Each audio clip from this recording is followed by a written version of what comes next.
Hey guys, this is Manifesting Better, and I'm back with another video and another topic that needs to be addressed.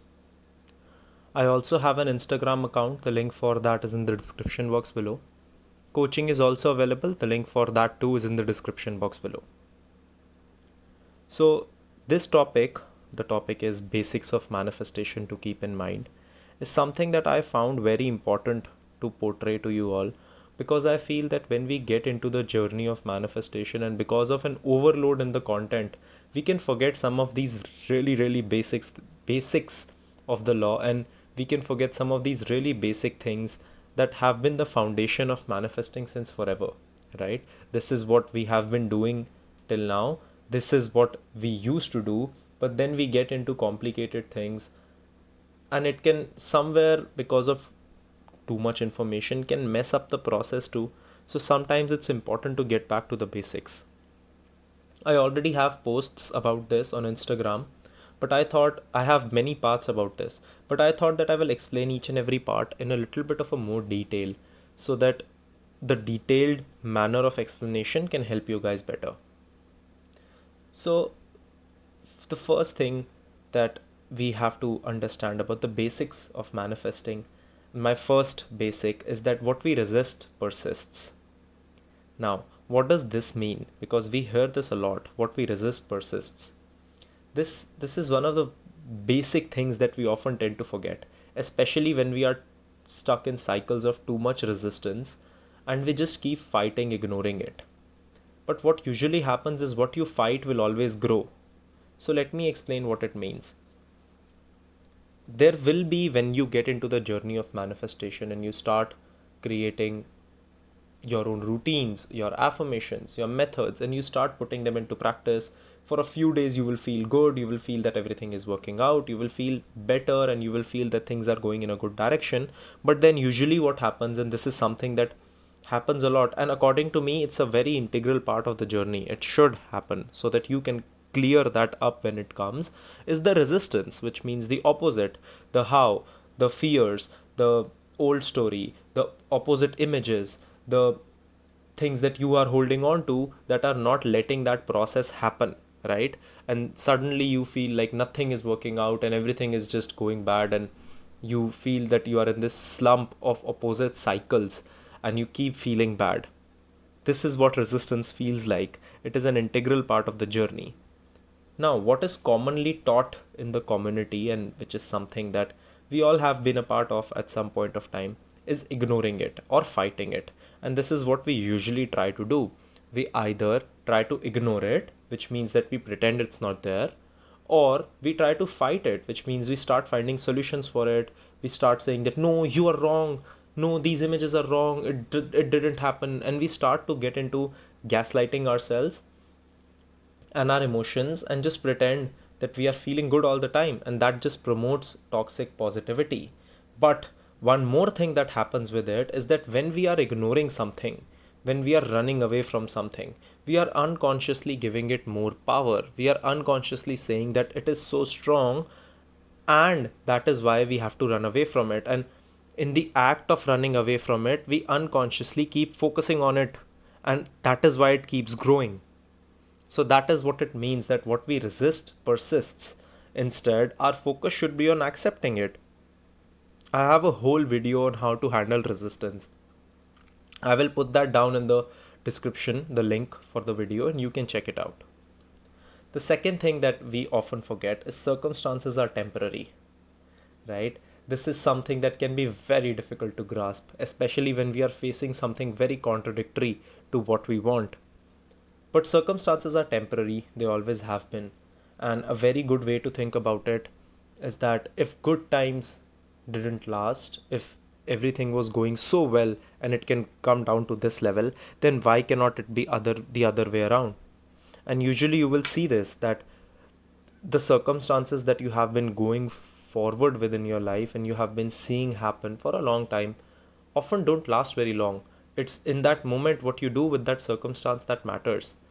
So sometimes when you are stuck in that journey, just telling yourself that, all right, this is happening and it's true that it is happening. I don't have to ignore it, but this will also pass. Like Dr. Joseph Murphy used to say this, that this too shall pass. So this will also pass, and this will also have me get into a better situation soon, will help you guys in the journey a lot. The third thing that we forget is that the how is not our job.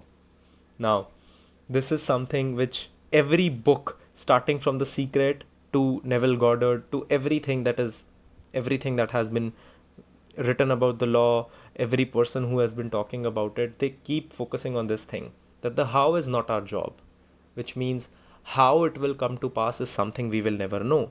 And two mistakes I see people do with this. The first mistake I see them make is that when they are stuck in something, instead of trying to manifest what they want, they try to manifest the possible hows of that situation. So, for example, I want to manifest a better relationship with men, right? So, or women, for example. Let's say I want to manifest a better set of romantic relationships, right?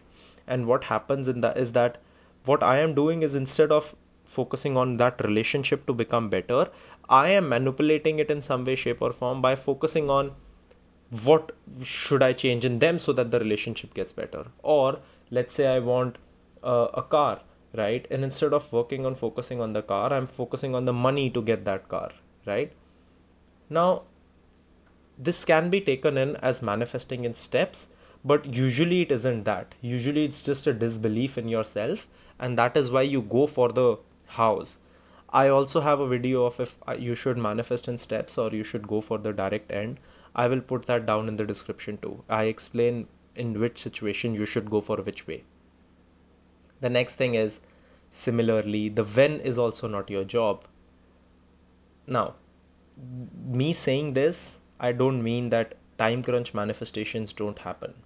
But many times, 99% of the times, with what I have seen with, I think I have worked with more than 4,400 clients by now, and in my own journey, is that these deadlines are usually set by yourself, which means that they are not coming from a good place. They are deadlines that we set because we want to manifest it in that manner, because if it doesn't, I won't be okay, right? So I need to see it by that time, or else everything will go wrong, everything will just not work out for me. And that is where things start to turn and create more lack, because what I am doing basically is I am getting into mindsets, I'm getting into situations where I'm doing things and acting on my lack.